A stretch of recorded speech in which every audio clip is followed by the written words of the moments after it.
everybody, and welcome back to another video. And if you're here for the very first time, it is an absolute pleasure to meet you. I'm Jane. My husband Mike is behind the camera. We're British early retirees. We've got no debt, we've paid off the mortgage, and we live a thrifty, frugal and money-saving life here in Brittany in northwest France. And every Wednesday we invite you in for a mid-week money chat.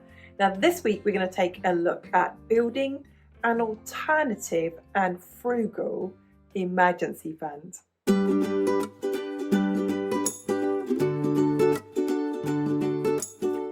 We always think of an emergency fund as a sum of money, and that is an important aspect, and we are going to have a chat about that at the end of the video. But we're going to talk about alternative ways that you can build an emergency fund that isn't money, that will be really useful to you in times of when money is short. Now, when we think of the terms an emergency fund, we tend to think of the big things. How would I pay for a funeral? How would I buy a new car if the one I got was completely totaled and the amount I got from the insurance wasn't enough and I needed to make up the difference? What if something major and catastrophic happened in my property? I had a major leak and my insurance company did not cover all of it, or I needed the money to pay for what we call the excess, which is the difference, which in our case is a good few €100s to find that amount of money, and having that emergency fund is useful for that. But we're going to talk about the alternatives to actually saving money and how they can really help you when times are really, really tough.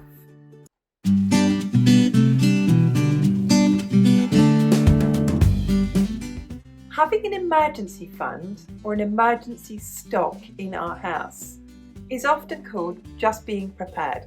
And all of us need to be prepared for any eventuality, don't we? Loss of income or price rises that shoot up and you suddenly need to find the difference in the money, or the everyday emergencies that can happen to all of us, that everything can break down all at the same time and you need to find the money for it. So what we're going to talk about today and have a chat about is building up an emergency fund, an emergency stock in our house that is pertinent and enough for us. And we're going to do that, and we find it useful to us because if we have an emergency fund of food or household items or things that we need in our house, when it comes to something that's a big item, let's say putting 4 tyres on the car in one go and having to use money to do that, when we're using money to do that, we don't have to be buying things for the house at the same time. We don't have to be buying food at the same time. We've got all of those things. So let's have a chat about that in more detail and one section at a time of how we can build up an emergency fund so we don't have to go to the bank and take out the chunk of money that we've saved for real emergencies.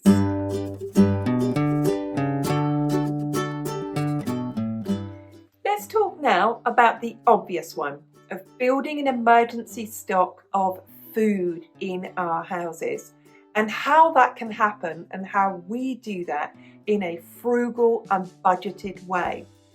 We have a good budget for the supermarket each month. And our supermarket budget is for all food, all drink, all tea, all coffee, all milk, all cleaning products, all toiletries, all laundry products, all bathroom products. So we have between 300 and 400 euros a month. And what I do with that to build an emergency fund of food in our house is that when the sales occur, and they don't occur every month, but when they do occur, we've got enough buffer in that fund, that budget, that I can take 10 or 20% of that amount and add to my emergency stock of food. So I'm always building my stock of food in my freezer. If you watched recently, you saw that frozen food was 34% off. I was able to add fish to the freezer. I was able to add frozen meat to the freezer. I was able to add frozen burgers to the freezer. So that is there and I'm building that stock of food. When chicken was on offer, I was able to spend that chunk of money, and if you take either 30 a month or 40 a month as that 10%, and use it to shop the sales to build that emergency stock of food to add to your pantry. And as I said previously, the amount that is pertinent to you, the amount that you're going to use in a reasonable amount of time, that if you've got it there, it's just part of your rotational stock. So let's think about how we can do that. So I've got enough meat in my freezer now that I know I can keep us going with fish and meat in the freezer for the next 2 to 3 months. So that's not something I need to think of to add to. I know I'm low on tinned foods, tinned beans, for example, and if those come to be a good price, that is something that I can build on my emergency stock. Baking products, I don't have a lot of baking products. You might think to yourself, well, I bake for my grandchildren every weekend. So it might be that you buy that extra bag of sugar, that extra bag of flour, that extra packet of butter. And also remember the things that you would buy unfrozen, you can freeze. We freeze cheese.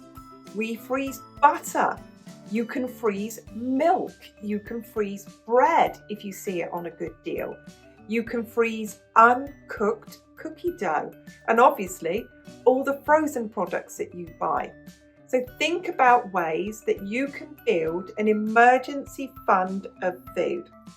So whether that's a bit more pasta, a bit more flour, a bit more rice, and also the things that can add up to be a bit expensive. Things like jam, peanut butter if you eat it, Marmite if you're like us and you eat it, sauces, ketchup, condiments, mayonnaise.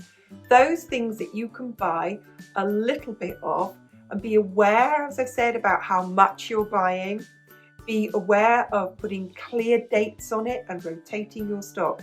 We rotate our stock and do a stock check on a very regular basis so we know what we need to use up, and we also know what we need to build on that. But think of that food that you keep in your house as a sensible pantry, as a kind of emergency fund. What if a big bill came up and you didn't have enough in savings? Would you have enough money to pay for a car repair if you didn't need to spend your supermarket budget that month?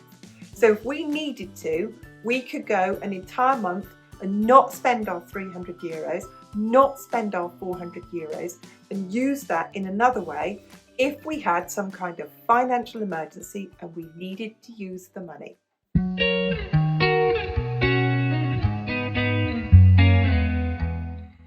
It's quite expensive for us to go out and buy medication, and I'm sure it's the same for absolutely everyone, no matter where you live. And that could be for cold and flu remedies that have got a decongestant in it, or whether that's paracetamol or anti-inflammatories or whatever over-the-counter medicines that you might buy wherever you are. So what we do once in a while is we take that supermarket spend, that 30%, that €30, which is our 10%, and we'll pop off to the pharmacy and we will stock up on that. We here in France and across the European Union and in the UK, we can only buy small amounts in one go. We can only buy 2 packets of anything, so 2 packets of ibuprofen or 2 packets of paracetamol or 2 packets of cold and flu remedy in one go.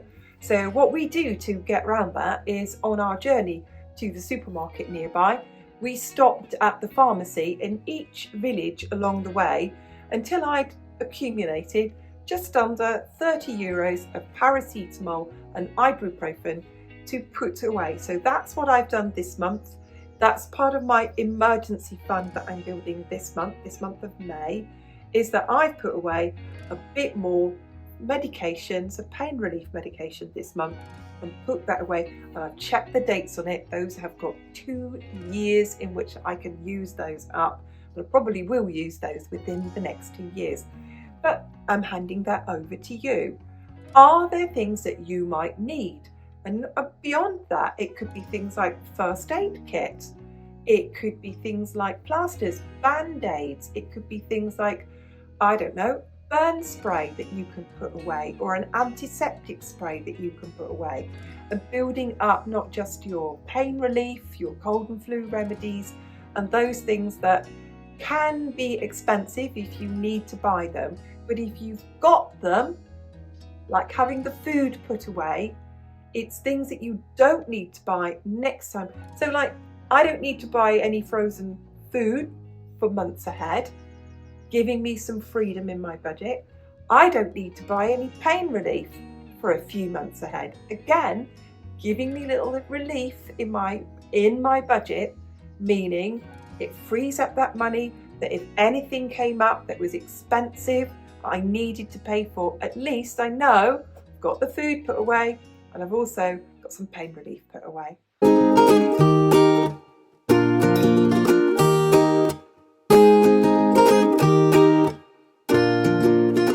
I'm now going to talk about building up an emergency fund, an emergency supply of things like cleaning products, laundry products and toiletries.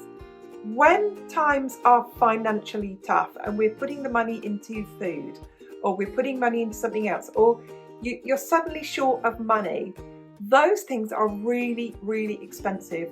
Laundry detergent is really expensive here.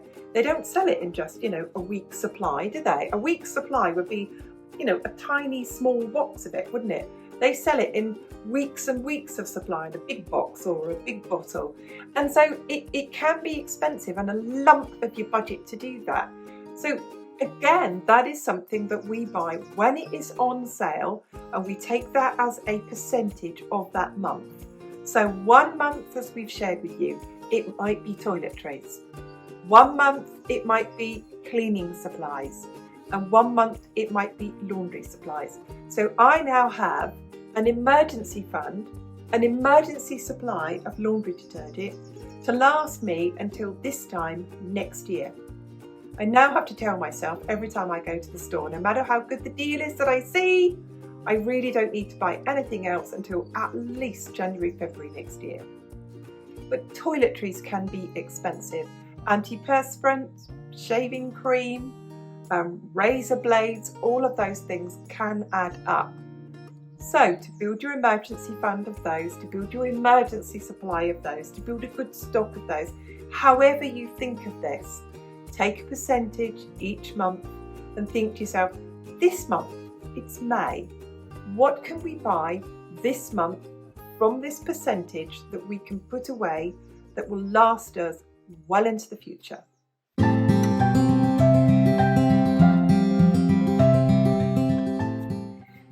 Next one is pertinent to children, your own children that you support maybe, or maybe your grandchildren. And it's buying things that they need and keeping that in readiness.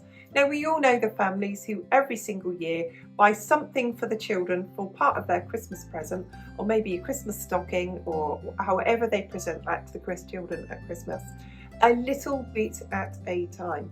We know people who do that with Christmas gifts all throughout the year as well, and they will buy a little bit each month. We as a couple, we have a sinking fund for that. It's something that we put the money aside each month, but that's not how everybody does it. And I want to talk about how people build an emergency fund for children. And it's this, of each time that they have that little bit of money spare each month, they think to themselves, well, I have 3 children. This month I will buy the children socks for the next time they grow out of socks. And the next month it will be, I will put a little bit of money aside and buy the next set of underwear that the children need. If you're British, or you live somewhere where there is a school uniform and you know exactly what the children are going to wear month after month after month, it could be the next size, or the next size 2 or 3 sizes up of trousers, of shirt, of jumper, because you know exactly what they're going to wear for the next 5 years that they are in that school. So putting that aside a month builds an emergency fund for your children, those little presents that you get. Also, people who have children, they have children who go to birthday parties, they build a small box, a little emergency fund of gifts to give to other children. We always used to make sure whenever we saw birthday cards or Christmas cards on offer that we bought those, and we had a little stock of it. We've still got them now. We've still got an old tin, an old biscuit tin, and in there we've got Christmas cards, we've got birthday cards to keep us going, or thank you cards. So building those supplies that you need when you have children, those items of clothing that they need, those little bits that you put aside each month to go into their birthday present or their Christmas present, and obviously the clothing that they need, and things that you can put away, slippers, pajamas, those things that you can see on sale, that you can build that emergency fund of. Not everybody's good at saving cash. Not everybody's good at saving a regular amount of money. They will use that regular amount of money that they've saved to pay Peter or Paul or borrow from one to the other. But if you actually buy the stock that you're going to need, and we used to do this all the time, the next size up of shirts, the next size up of underwear, the next size up of school trousers, those generic items of clothing that you know they're going to need. So when they suddenly need a new pair of slippers, or they suddenly need a new pair of socks, it's not a catastrophe. You've got that stock, that emergency fund of things that the children need.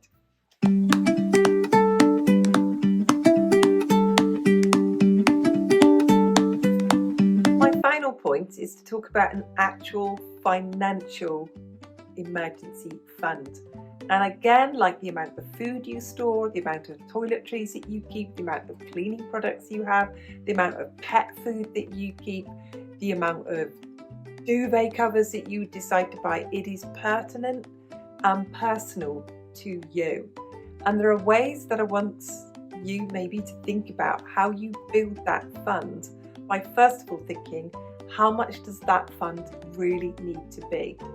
And this is where you can go away and do some personal research.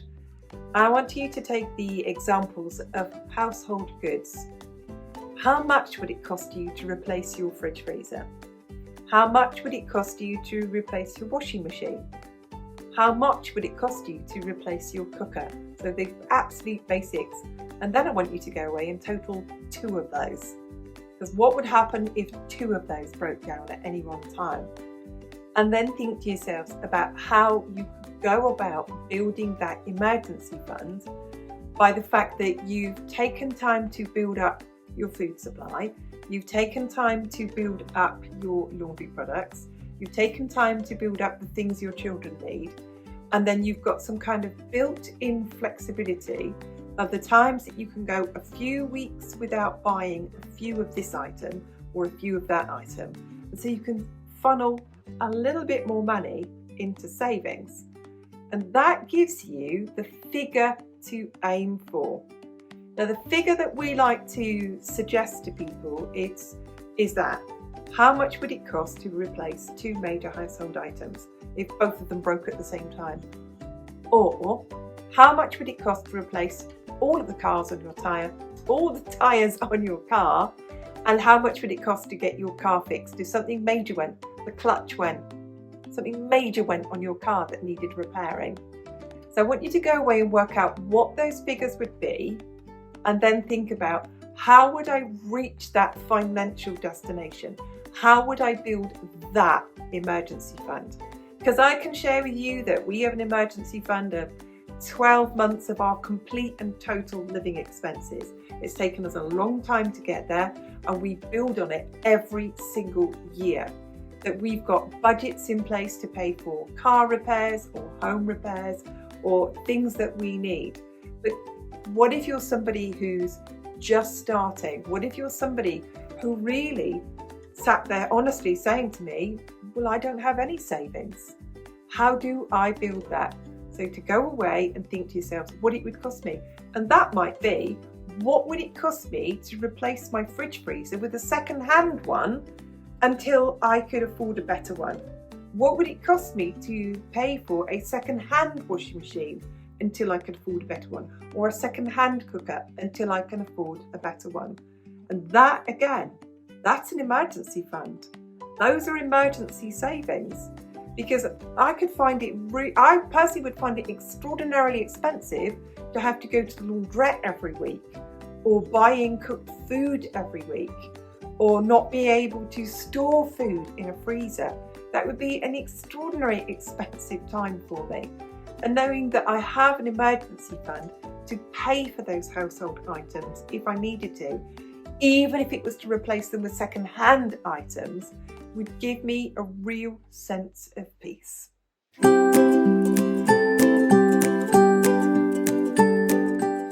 I want to hand it back to you, because we love your comments. We read every single one of them.